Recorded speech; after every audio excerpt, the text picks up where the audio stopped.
Chemical reactions जितनी जितनी भी इम्पॉर्टेंट थी उन सारी इम्पॉर्टेंट केमिकल रिएक्शंस के ऑलरेडी टेस्ट देख लिए हैं मैकेनिज्म के साथ। अभी मैं बस तुम्हें थोड़ी बहुत केमिकल रिएक्शंस बता रही हूँ फिनॉल की बची कुची, ठीक है। उनमें से जो स्टार्टिंग में मैं बता रही हूँ वो ऑलरेडी पहले बोर्ड्स वाली हैं और उसके बाद फिर वहाँ से कैसा उसको इग्नोर कर देना, ठीक है, जिन लोगों को इग्नोर करना है। तो देखो पहली रिएक्शन क्या है, ये बहुत ही इंपॉर्टेंट है कि अगर हम लोगों के पास फिनॉल है और फिनॉल का ट्रीटमेंट अगर मैं जिंक डस्ट के साथ कर रही हूँ यानी कि जिंक के साथ कर रहे हैं तो तुम ये देखोगे कि वहाँ पे जिंक ऑक्साइड बन जाएगा, यानी कि जिंक ने अपना तो ऑक्सीडेशन करा लिया लेकिन वहाँ पे जो आपका फिनॉल है वो रिड्यूस होकर कन्वर्ट हो जाएगा बेंजीन रिंग में, ठीक है। तो ये एक बहुत ही इंपॉर्टेंट है, यहाँ पे फिनॉल का हम लोग क्या करा रहे हैं, रिडक्शन करा रहे हैं और फिनॉल का रिडक्शन हो तो रहा है, साथ ही साथ में यहाँ से हमें ये चीज़ पता चलती है कि फिनॉल को अगर हमें बेंजीन रिंग में कन्वर्ट करना हो तो कैसे करेंगे। लेट्स से कल को तुम्हें इस फिनॉल को कन्वर्ट करना है इसमें मान लेते हैं ये तुम्हें कुछ बनाना है, कार्बोक्सिलिक एसिड बनाना है, तो तुम्हें ऐसा लगता है कि काश ये फिनॉल के बदले में ये यहाँ पर होता ये बेंजीन रिंग, तो बेंजीन रिंग को मैं कन्वर्ट कर लेता इसमें। तो बेटर है कि क्या कर लो, फिनॉल को रिड्यूस करके बेंजीन रिंग में कन्वर्ट कर लो और फिर बेंजीन रिंग से बेंजोइक एसिड में आ जाओ करके, ठीक है। इसीलिए ये रिएक्शन इतनी ही ज़्यादा इम्पॉर्टेंट है करके, ठीक है। अच्छा, उसके अलावा फिनॉल्स को ऑक्सीडेशन भी होता है। अगर तुम बोलोगे कि फिनॉल सिर्फ रिडक्शन करते हैं तो नहीं, ठीक है, जैसे अल्कोहल्स ऑक्सीडाइज वाला पार्ट भी था वहाँ पे, तो वैसे ही ये जो आपका फिनॉल है सिंगल बॉन्ड है ये वाली चीज़ ऑक्सीडाइज भी होती है, ठीक है। अब फिनॉल्स को तुम ऑक्सीडाइज कर सकते हो किसकी मदद से, क्रोमिक एसिड की मदद से। सिंस वी नो कि chromic acid, potassium dichromate, potassium permanganate, ये लोग बहुत अच्छे अच्छे ऑक्सीडाइजिंग एजेंट होते हैं, ठीक है। या फिर इसको तुम ऑक्सीडाइज कर सकते हो फ्रेमीस सॉल्ट की मदद से। फ्रेमीस सॉल्ट का फॉर्मूला मैं नीचे लिख दूंगी, ये एक जीके फैक्ट है, बराबर उतना ज़्यादा नहीं। तो इस तरीके से क्रोमिक एसिड या फ्रेमीस सॉल्ट इसे ऑक्सीडाइज कर देते हैं और ऑक्सीडाइज करके इस चीज़ को इस तरीके की स्पीशीज़ में कन्वर्ट कर देते हैं। ये इंपॉर्टेंट है, हाँ, ये याद रहना चाहिए। इस पर्टिकुलर स्पीशीज़ को हम लोग कहते हैं पैरा बेंजोक्विनोन, ठीक है, पैरा बेंजोक्विनोन। अब यहाँ पे अगेन आ जाते हैं हम लोग हमारे जीके फैक्ट में कि what do you mean by the Fermi salt. तो इस पर्टिकुलर चीज़ को हम लोग फर्मी सॉल्ट कहते हैं, पोटाशियम, ठीक है, फिर SO3 और यहाँ पे होल्टवाइज 2 और यहाँ पे NO, ये वाली चीज़ आपका कौन है, फ्रेमीस सॉल्ट है करके, ठीक है। क्लियर है वाली चीज़। अच्छा, और इसके अलावा हमें अगर मान लेते हैं मैंने फिनॉल को इस तरीके से आपने हवा में रखा, ठीक है, ये मेरा एक कंटेनर है, इस कंटेनर में मेरे पास फिनॉल है। अब मुझे पता है कि जब ये फिनॉल एयर से एक्सपोज्ड होगा तो एयर से एक्सपोजर होने की वजह से, ठीक है, क्या हो जाएगा कि ये ऑक्सीडाइज होने की कोशिश करेगा, लेकिन यहाँ पे तुम्हारा कंप्लीट ऑक्सीडेशन नहीं होता है, ठीक है, यहाँ पे कंप्लीट ऑक्सीडेशन नहीं होता। और मान लेते हैं कि जो थोड़े बहुत फिनॉल्स के मॉलिक्यूल है वो बच गए, वो ऑक्सीडाइज नहीं हो पाए, तो जो फिनॉल के मॉलिक्यूल ऑक्सीडाइज नहीं हो पाए उनको मैंने ऐसे लिख दिया। और मान लेते हैं कि कुछ वहाँ पे आपका जो फिनॉल है वो ऑक्सीडाइज हो गया, तो जो फिनॉल ऑक्सीडाइज हो गया अभी मैंने ऊपर बताया था उन्होंने बना लिया पैरा बेंजोक्विनोन, ठीक है। तो ये ओरिजिनल फिनॉल के साथ ऐसा हुआ।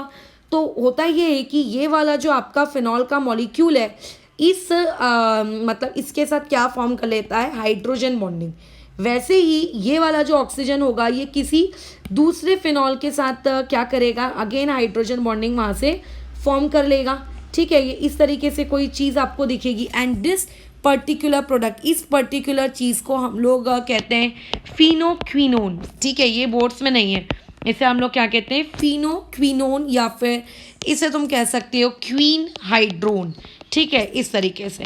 तो अगर कंप्लीट ऑक्सीडेशन नहीं होता है तो क्या होता है ये तुम्हें पता होना चाहिए, ठीक है, जो एयर में होता है।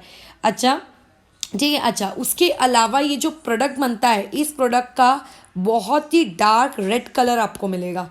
तो एक तरीके से कह सकते हैं कि इसको भी टेस्ट में हम लोग डाल सकते हैं, बट एयर में कब धीरे धीरे ऑक्सीडेशन होगी कब नहीं होगी, इसीलिए हम इसको ज़्यादा एज अ टेस्ट यूज़ नहीं करते, ठीक है।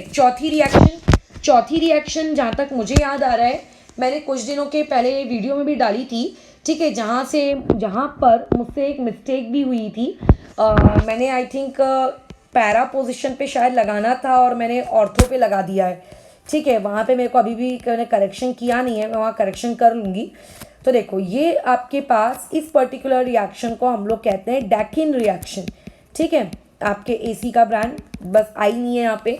तो डैकिन रिएक्शन, ये रिएक्शन सिर्फ और सिर्फ तुम्हें ऑर्थो या फिर पैरा हाइड्रोऑक्सी, ठीक है, अल्डिहाइड्स देंगे या तो ऑर्थो पैरा हाइड्रोऑक्सी अमीनो देंगे, यानी कि CHO ग्रुप के साथ आपका क्या होना ज़रूरी है, NH2 ग्रुप का होना ज़रूरी है, तो ही ये रिएक्शन होगी, ठीक है।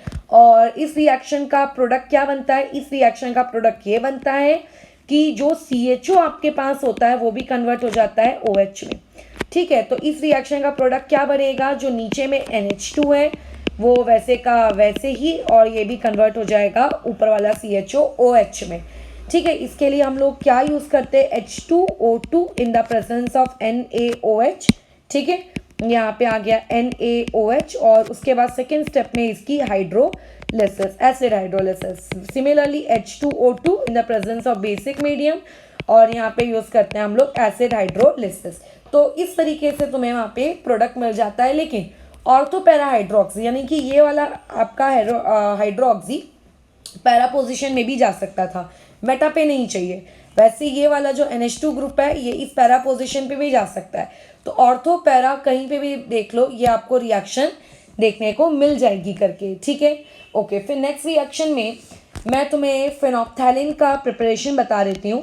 फेनोप्थैलिन को हम लोग जानते हैं ये चीज़ कौन होती है, ये तुम लोगों का एक बहुत ही इम्पॉर्टेंट एसिड बेस का क्या है, इंडिकेटर है, राइट। छोटी क्लासेस में इसके बारे में पढ़ा होगा तुम लोगों ने, फेनोप्थैलिन क्या होता है करके। उसमें अगर तुम बेस डालोगे तो पिंक कलर आपको दिखेगा। तो देखो फेनोप्थैलिन प्रिपेयर कैसे होता है, इसको याद रखना बिल्कुल ज़रूरी नहीं है कि रिएक्शन कैसे हुई, बस इसका एक पार्ट तुम्हें याद रखना होगा, वो मैं बता देती हूँ क्या।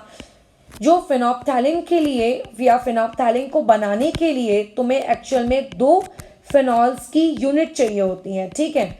वो भी उनके जो पैरा पोजीशन है वो पैरा पोजीशन उनकी फ्री होनी चाहिए, ठीक है। उसके बाद वो आपके जो फेनॉल के यूनिट्स हैं वो रिएक्ट करते हैं, किसके साथ रिएक्ट करते हैं आपके, ठीक है, वो रिएक्ट करते हैं थैलिक एनहाइड्राइड के साथ। So who is phthalic anhydride, इस पर्टिकुलर स्पीशीज़ को हम लोग थैलिक एनहाइड्राइड कहते हैं, ठीक है। इसे हम लोग बनाना सीखेंगे कार्बोक्सिलिक एसिड वाले चैप्टर में।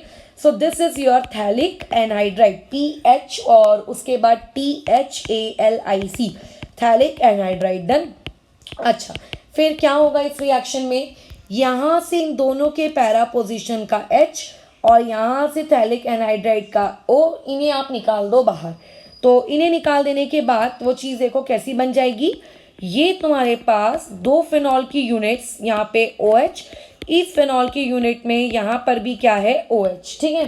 फिर ये जुड़ा हुआ है, ये देखो ये वाली पोजीशन और इस वाली पोजीशन के दोनों के हाइड्रोजन चले गए, और यहाँ से डबल बॉन्ड था, तो एक बॉन्ड वो इस कार्बन के साथ बना लेगा, एक बॉन्ड वो इस कार्बन के साथ बना लेगा, ठीक है। और उसके बाद इधर से वो किससे जुड़ा हुआ है, ऑलरेडी एक बेंजीन रिंग से जुड़ा हुआ है। इस तरफ उसके पास ऑक्सीजन है, फिर इधर पे कार्बन है, नीचे में डबल बॉन्ड O है, और ये इस तरीके से जॉइन है।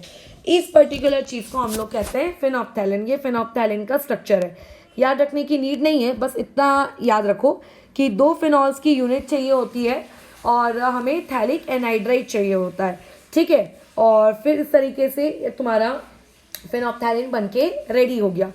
एक और रिएक्शन होती है जो आपके अल्कोहल्स शो करते हैं, अल्कोहल्स रिएक्ट करते हैं फॉर्मल्डिहाइड के साथ, और फॉर्मल्डिहाइड के साथ जब वो रिएक्ट करते हैं तो एक बहुत ही इंपॉर्टेंट पॉलीमर बनता है। बट उस इंपॉर्टेंट पॉलीमर के बारे में हम लोग सारी बातचीत जो नेक्स्ट चैप्टर रहेगा अल्डिहाइड्स एंड कीटोन्स उसमें करेंगे, ठीक है। उसमें भी ये रिएक्शन है, और जो पॉलीमर का चैप्टर रहेगा उसमें भी तुमको ये वाली रिएक्शन देखने को मिलेगी करके, ठीक है। तो अभी एक आखिरी रिएक्शन देख के फर्स्ट चीज को ओवर करते हैं। देखो इस रिएक्शन का नाम है, वैसे तो ये ऑक्सीडेशन है, एल्स पर सल्फेट ऑक्सीडेशन, ठीक है।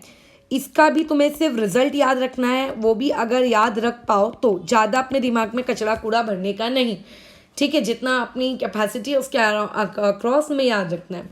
देखो इसमें क्या होता है, आपके पास एक फिनॉल है, ठीक है, ये मैंने बना दिया फिनॉल। इस फिनॉल में अगर तुमने यहाँ पे डाला है पोटाशियम पर सल्फेट, ठीक है, यानी कि K2S2O8, और इसको चाहिए अल्कलीन मीडियम, ठीक है।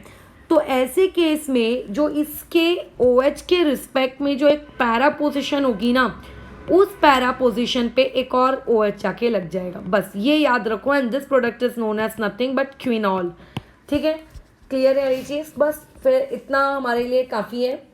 और बाकी जिस एक रिएक्शन की मैं बात कर रही हूँ वो हम लोग फिर उसको नेक्स्ट चैप्टर में देखेंगे करके, ठीक है, डन। तो फिर यहाँ पे हम लोगों का चैप्टर इसके ओवर हो जाएगा। बस नेक्स्ट वीडियो में तुम्हारे पास एक टेस्ट ऑफ फिनॉल्स आएगा, और उसके बाद एक आएगा Pinnacle rearrangement reaction. Pinnacle boards में नहीं है, इस बात का ख्याल रखना बस।